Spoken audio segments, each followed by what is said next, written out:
Hello everyone. તો અત્યારે બહાર તડકો છે અને ઓબ્વિયસલી ઉનાળો છે તો તડકો તો રહેવાનો જ છે. અને જો મારું ઘરનું બધું કામ થઈ ગયું છે, મારું ઘર એકદમ નીટ એન્ડ ક્લીન લાગે છે અત્યારે.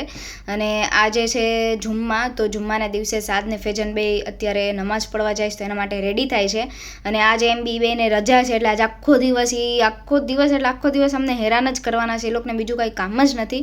જ્યારે બી બેને રજા હોય ને એટલે અમને ટેન્શન આવે કે હાલો ભાઈ આજે આખો દિવસ અમે એ લોકોને કેમ સંભાળશું.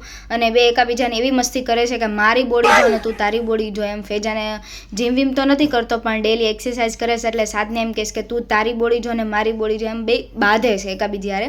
અને અત્યારે થઈ ગયો છે મારે લીંબુ શરબતનો ટાઈમ, કેમ કે 12 થી 1ના ગાળામાં ડેલી લીંબુ શરબત તો જોઈએ જ તે.